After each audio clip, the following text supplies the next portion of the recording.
classic world of Warcraft is always so easy to get back into with its slow-paced leveling, gradual world building and character development. It can be quite relaxing to get on in the evening, do a few quests, watch the XP bar go up a bit, and maybe get a new piece of gear. It really is a great game to play on a casual basis as a very casual player. But casual isn't the speed for everyone in this game, and Classic was made a long time before things such as min-maxing, sharing information between players, and metagaming were all too common online. And over 20 years of this game's existence now has given us more than enough time to really dig deep into the fabric of this MMO and figure out what are, in theory, the best ways to do everything. And so on Classic's release in 2019, you better believe people unleashed all of this knowledge. This has, of course, led to many new discoveries, meta ways to do things, and of course, straight up degeneracy in its purest form. And that's what we're going to be talking about today. Whilst this may be one of the easier and simpler MMOs to play out there by today's standards, it sure does not stop people from wanting to be as try-hard as possible when it comes to just about anything within the game. From controlling farming spots, having the fastest raid clears, or just, well, PvP in general to be honest. As casual friendly as Classic WoW can be, it can also be a game where the limits of how degenerate you can get are really of your own making. These for me have to be the top 10 most DEGEN moments of Classic WoW. But first, a quick word from today's sponsor, Boot.dev. Boot.dev is a platform dedicated to teaching back-end web development from start to finish in the Python and Go programming languages. It keeps things interesting and fresh by treating this learning experience as though it's an RPG, where you are in charge of the pace at which the action happens. To that end, it has achievements, leaderboards, daily goals, and much more to keep you motivated. And above all, Boot.dev wants to get you hands-on writing and, of course, understanding your own code, as it's such an effective way to learn the content. There is plenty of help available for your learning journey too. Boot has an AI tool to help you understand what you're learning rather than just handing you the answers if you are stuck, as well as a Discord community to share issues as well as progression. Boot.dev believe that getting a solid understanding of the fundamentals and taking your time is key in this field of work. And if it does prove to be something for you long term, it is well paid with experience and often has remote working opportunities too. If it sounds good, why not give them a try? You can click the link in the description box and use my code Willie to get 25% off your first month, or even your entire first year if you choose the annual plan. Many thanks to Boot.dev for the continued support on the channel. Let's get on back to WoW.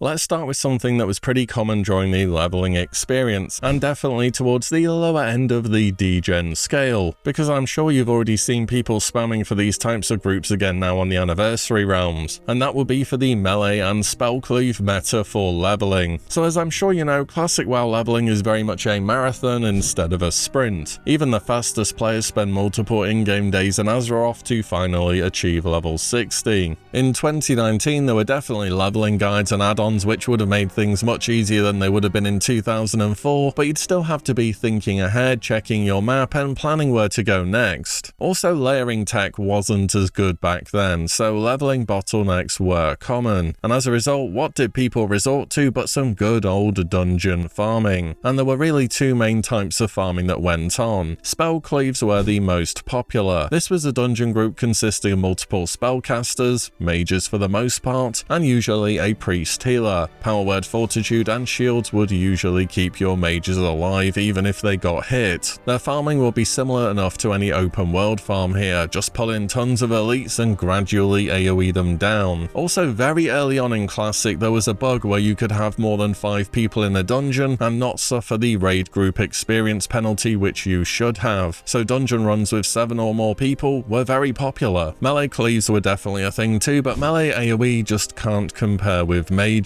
And, well, you have to be melee, which means you're going to get hit back. But if you go and spam Scarlet Monastery Armory to get yourself a Ravager, anyone can really join in the spin to win XP farming. Oh, and this was just way better on the Horde. Wind Fury with those extra attacks and chances to proc Ravager was really good. I think nowadays more people opt for the open world experience and taking your time, as rushing 60 just takes such a long time. But back then, a lot of people resorted to AoEing dungeons for days upon 21 days. Next we'll be moving towards more endgame activities. In fact, every other point I have on here is about something towards the endgame, and we'll start off by talking about the world bosses of Classic WoW, especially the two that were added alongside Phase 2, those being Lord Kazakh in the Blasted Lands, as well as Azure-Gos in Ashara. So world bosses worked in one key different way compared to many future expansions, and that's that they had randomized spawn times which were several days long. They also had some extremely good loot for the time. Remember, up to Phase 2 you would have just had MC and Oni gear back then, and some of these items from world bosses will last you up to AQ40, which will be months later. This made these two bosses a serious target for all the top guilds on your realm, and you better believe that people went to any length to lock them down and to secure that loot. The issue then was, well, that they are world bosses, with the key word being world. They spawned in the open world, with one of them across all of the layers. At least they worked like that back then. And on PvP servers, not only did you have to get to the boss first, you'd also have to potentially hold off enemy faction guilds who also wanted to try and secure the loot for themselves. Or alternatively, maybe sometimes the boss just felt like spawning at 3 AM, so you'd have to get up in the middle of the night to slay a dragon real quick before getting back to bed again. And yes, people absolutely did do this. I mean, what matters more, your sleep schedule or maybe getting an epic in World of Warcraft? Exactly, you need the gear upgrades. Later on in Classic, the Green Dragon world bosses were also added, increasing the number of open world bosses to farm, but over time they became less contested due to better gear becoming available from instance raids. Defeating world bosses was one thing of course, but ultimately the average player never really saw much of them, which is why they put them all in instances during Season of Discovery. But something that everyone, especially on PvP servers, had to deal with was actually getting to raid in the first place. In every other version of WoW that isn't vanilla, getting to raid is not a problem. You just go to the raid, that's it. Not the case in vanilla. Why?